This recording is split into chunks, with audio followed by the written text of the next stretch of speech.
You ever notice how much we excuse someone's lack of effort when we like them? Think about it. If a guy likes a woman and she never calls or texts him first, he starts spinning stories in his head. Oh, maybe she's just shy. Maybe she's busy. Maybe she doesn't want to seem too eager. And while, sure, those things could be true once or twice, when it becomes a pattern, it's not an accident. It's information. Patterns tell you what someone prioritizes. A person's behavior is like a breadcrumb trail, and if you follow it, it shows you where their attention is going. If she never calls, never texts, never initiates anything, that's her trail. And instead of ignoring it or explaining it away, you need to look at it for what it is, because ignoring it doesn't change the truth. It just delays the inevitable. Now, I'm not saying that if she doesn't text you first every morning with a good morning, handsome, that she doesn't care about you. That's not the point. The point is consistency. If days, weeks, even months go by and she never initiates, that means her natural instinct is not to think of you as someone she reaches for. And that right there is the key. You want to be with someone whose instinct is to reach for you. Here's what happens when you're into someone. You tend to overcompensate. You keep messaging, keep calling, keep checking in, and at first, it feels like you're holding things together.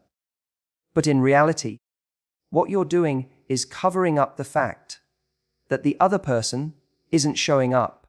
And the danger of that is that you start normalizing imbalance. You start thinking it's fine to be the only one carrying the connection. But let me ask you this. In every healthy relationship you've seen, romantic, friendships, family, do you ever see one person doing all the reaching out? Of course not. Because real connections don't need to be forced. They have rhythm.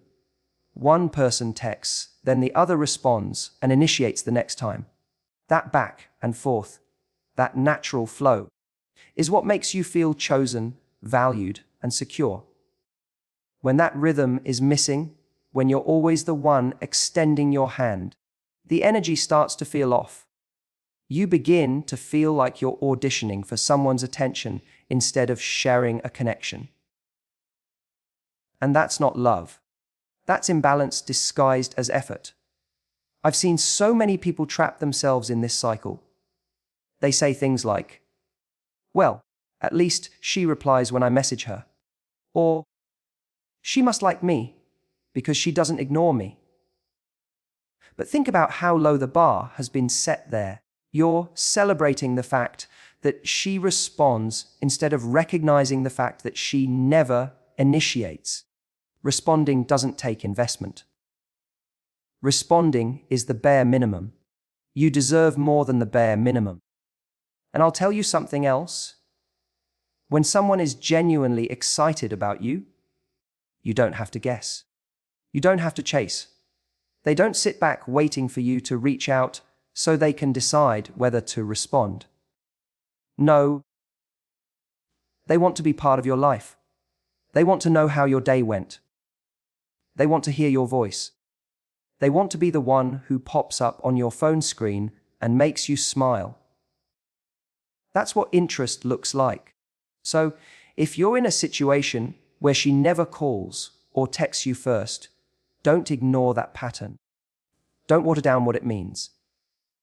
Don't write her script for her by making excuses she hasn't actually given you. Just see it. See it for what it is. She's not making the effort.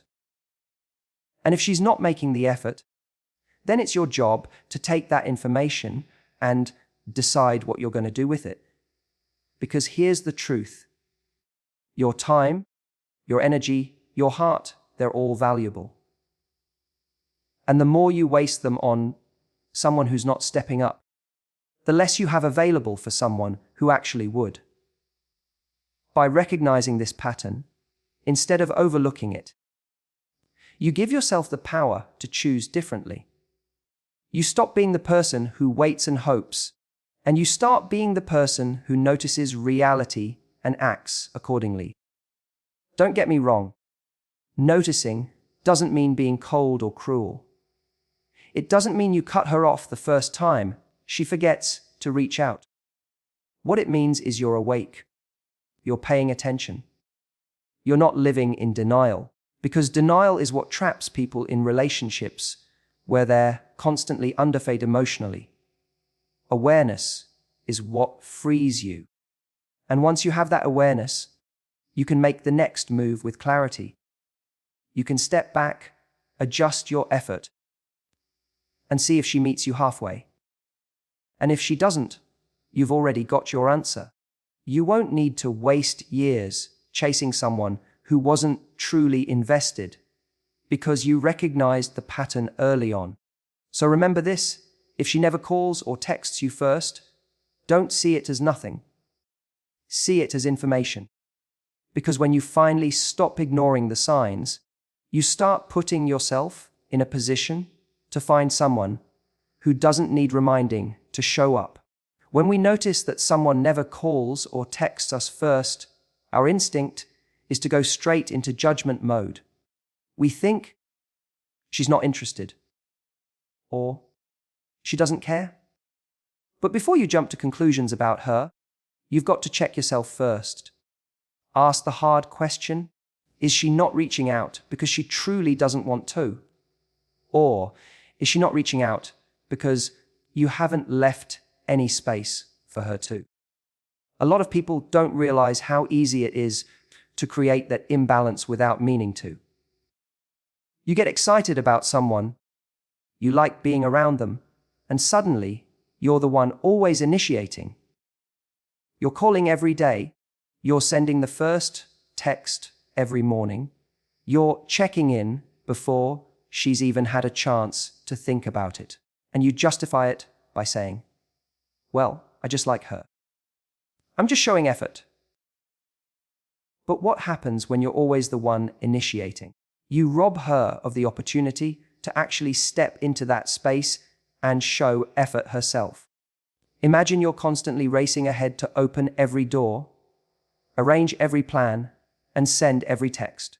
It might look like you're being proactive, but in reality, you're not leaving any silence, any gap, where she could choose to step forward. And the problem with that is you'll never really know what she would have done if you'd given her the chance. Sometimes, when someone doesn't text or call first, it's not because they don't want to.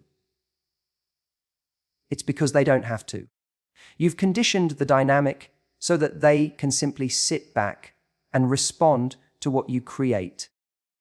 And when you're always the one setting the pace, you end up creating a lopsided relationship where her effort is hidden behind yours. Now, here's where it gets tricky. Because in the beginning, when you're excited about someone, it feels natural to reach out. You're not counting the number of texts. You're not keeping score. You just want to connect. And that's beautiful. But if you notice that she never, ever initiates, then it's time to ask yourself, have I been filling in all the blanks? Have I made it so she never has to risk anything? Because relationships are built on shared vulnerability, not just one person putting themselves out there. Think about it: if you're always the one who texts first, you're the one taking the risk of rejection every single time.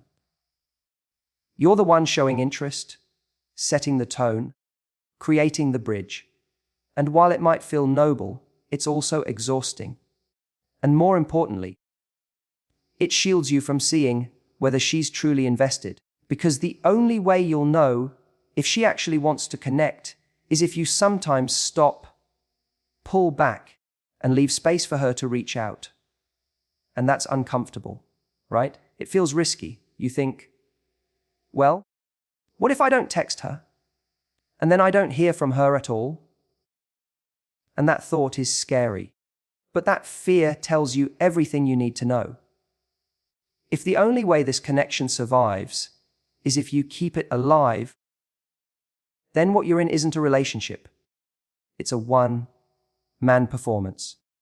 And you don't want a performance, you want a partnership.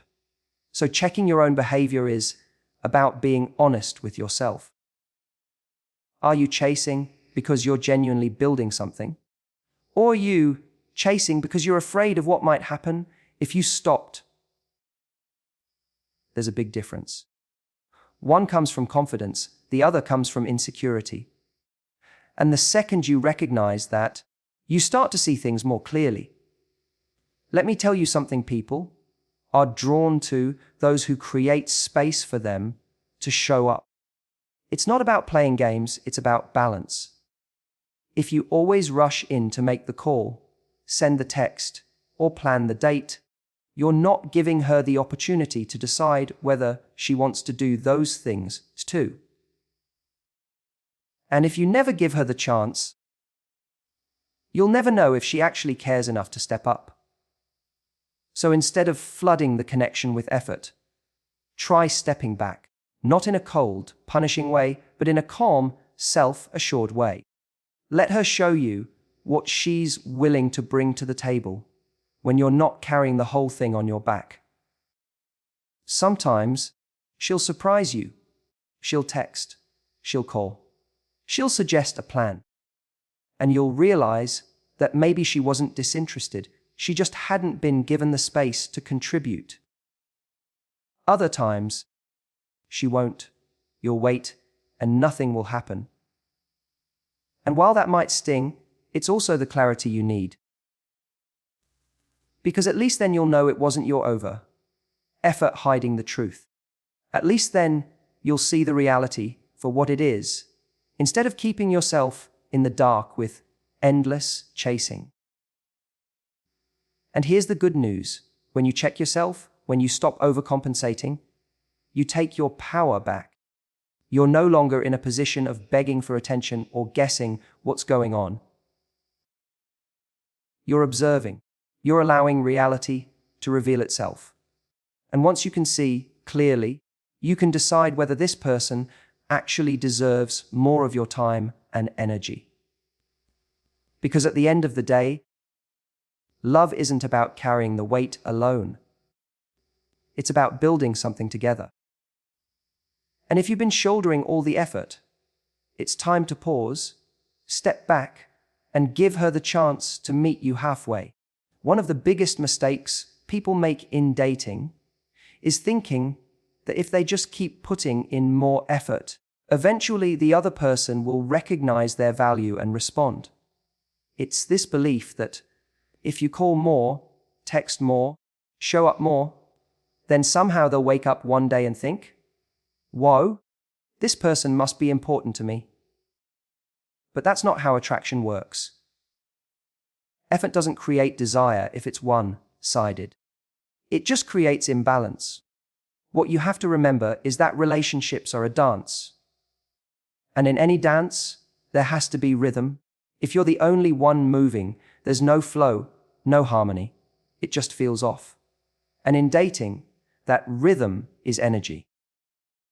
It's effort that goes back and forth, not all in one direction. When she's not initiating, and you keep pushing forward anyway, you end up dragging her along instead of dancing with her. That's when things stop feeling like a connection and start feeling like a chase. Now, here's where a lot of people get stuck. They confuse patience with over-effort. They think, if I just keep showing up, it proves how loyal and committed I am. But loyalty doesn't mean carrying the entire weight of the connection. True loyalty happens when two people both want to show up, not when one person is constantly compensating for the other's absence. Matching energy is about saying, I'm willing to give, but only if you're willing to give too. It's not about playing games or withholding attention. It's about balance. If she texts, you respond. If she calls, you engage. If she never initiates, then instead of overwhelming her with effort, you take a step back and let her show you what she's actually willing to invest. And this is where self-respect comes into play. Because let's be honest, when you keep giving more and more to someone who gives less and less, you're not really trying to win them over. You're trying to convince yourself that your effort makes you worthy of their attention. But worth isn't something you prove by chasing. Worth is something you recognize in yourself, and then you allow others the opportunity to rise to that level. The truth is, when someone wants to connect with you, they will. You don't need to beg for it, you don't need to manufacture it, and you don't need to constantly remind them you exist. They'll find ways to be present because their energy naturally matches yours. That's why it's so important not to confuse a response with initiative. Anyone can respond when you make it easy, but the person who really values you will create the moment, not just fill in the gaps of the one you've created. And I know, it feels scary to stop putting in that extra effort, because in your mind, the moment you stop texting first, the connection will go quiet. And if it does, that silence can feel like rejection. But in reality, that silence is clarity. It's the moment you find out whether there's actually something mutual here, or whether it's just been you doing all the work. Think about how freeing that is. Instead of wasting months, or even years, trying to keep something alive on your own, you'll know sooner whether she's really interested. And once you know, you can redirect your time and energy toward people who actually want to invest back into you. I've watched so many people spend years in relationships or situationships where they were the only one doing the work. And you can see it on their faces. They're exhausted. They're drained from constantly giving, from constantly trying, from constantly hoping the other person will change. But when you start matching energy, instead of forcing it, everything shifts. You no longer feel desperate, you feel grounded. You no longer chase, you attract. Because the person who actually wants to be in your life won't need pushing or persuading. They'll meet you halfway without hesitation. And here's the beauty of it: when you stop overextending yourself, you create a standard. You teach people how to treat you. You show them that your time, your effort, and your attention are valuable. And people respond to that. They either step up to match it, or they fade away. And either outcome is a win, because you're no longer stuck in limbo, wondering where you stand. Matching energy isn't about punishing someone for not trying. It's about protecting yourself from over-investing in the wrong place. It's about honoring your own effort enough to only give it where it's reciprocated. And when you live this way, you stop chasing after people who don't care, and you start naturally attracting those who do. Because at the end of the day, the person who is right for you won't need convincing. They won't need to be dragged into your life. They'll want to be there. They'll show up, they'll call, they'll text, they'll initiate, because their energy matches yours.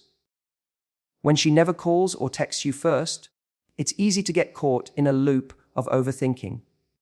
You find yourself staring at your phone, refreshing messages, wondering why she isn't reaching out, and trying to decode every little thing she does when you do make contact. That loop becomes addictive. And the more you stay in it, the more of your energy is being drained by someone who isn't even showing you effort. But here's the truth. The most powerful thing you can do in that moment is shift your focus inward.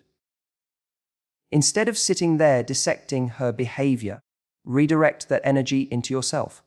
Because right now, every ounce of attention you pour into wondering why she isn't calling you is attention that could be building your own life, your own confidence, your own sense of fulfillment. When you make someone else's lack of effort the center of your world, you lose perspective. You forget that you're not supposed to need someone's attention in order to feel complete. You're supposed to have a life so rich, so full, so engaging, that their presence becomes an addition, not a necessity. That's the mindset shift that changes everything. Think about how attractive it is when someone isn't desperate for validation. When they're not sitting around waiting for a text. Because they've got things going on, passions they're pursuing, goals they're chasing, people they enjoy spending time with. That energy is magnetic. People gravitate toward it. Why? Because it shows you're not looking for someone to complete you. You're already complete, and you're inviting them to join you. Now, I know what happens in these situations. You feel like if you don't focus on her, you'll lose her. But what you don't realize is that clinging to someone who isn't showing up is what makes you lose yourself. And the moment you lose yourself, you stop being attractive because you're no longer living from a place of abundance. You're living from a place of lack. Shifting your focus inward isn't just about distraction. It's about growth.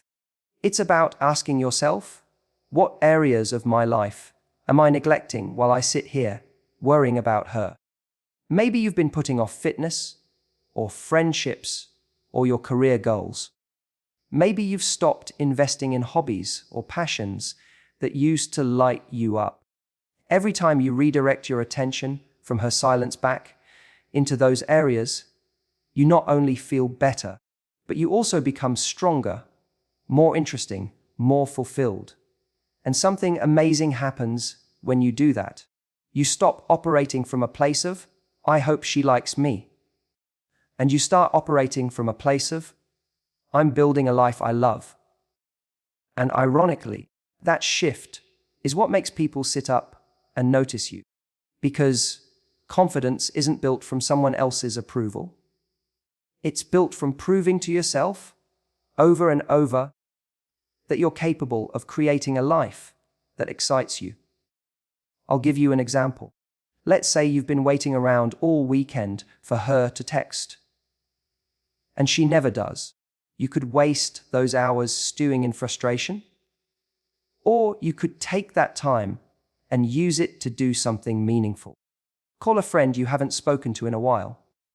Go to the gym. Start that project you've been putting off.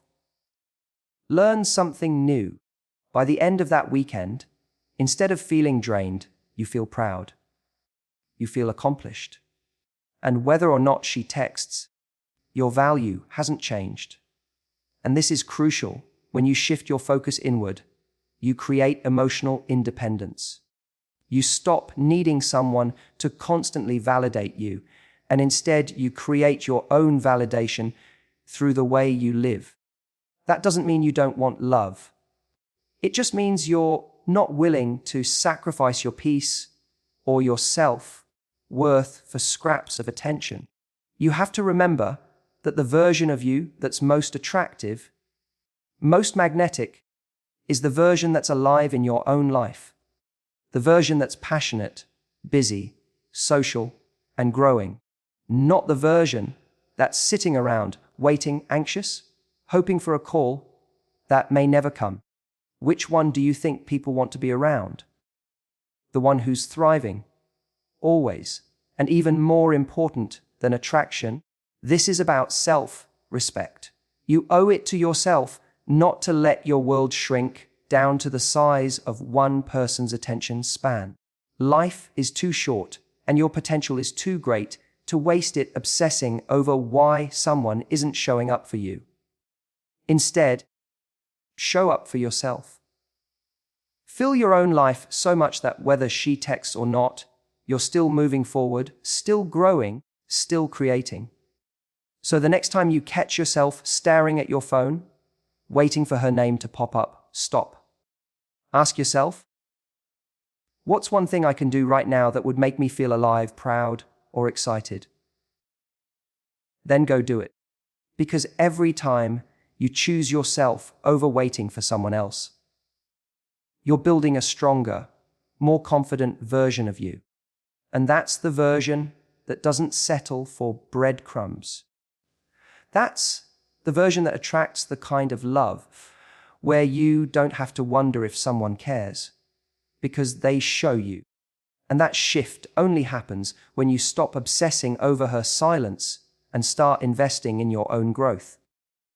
At some point, if it really matters to you that she never calls or texts first, you can't just sit in silence about it, because silence leads to resentment, and resentment will eat away at you until you either explode or withdraw completely.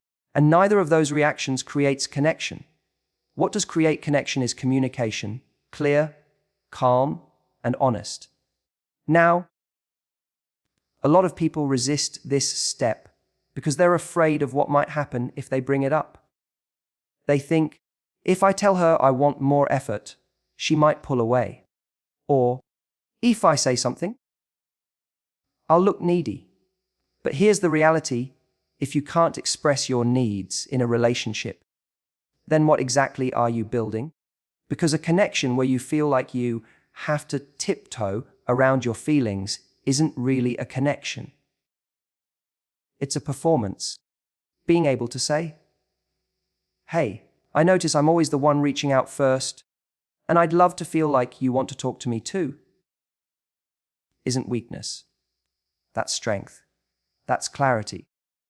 That's showing up in a relationship as someone who knows what they need, values their time, and isn't afraid to voice it. Think about it like this: communication is like turning on the light in a dark room. Without it, you're stumbling around, guessing where things are, hoping you don't trip. But the moment you flip the switch, you see everything clearly. It doesn't mean the room changes. It just means you're no longer in the dark. And when it comes to relationships, clarity is everything. Here's where you have to be careful, though. The goal of communicating this isn't to guilt someone into chasing you, or to manipulate them into suddenly becoming more attentive. It's to express what you want, and then watch how they respond. Because their response tells you everything. Do they hear you, care, and adjust? Or do they brush it off and keep doing what they were doing? Either way, you learn the truth. Sometimes people genuinely don't realize how their lack of effort makes the other person feel. Maybe she thinks you love taking the lead, so she doesn't step in. Maybe she's just gotten comfortable letting you drive the connection without realizing it matters to you.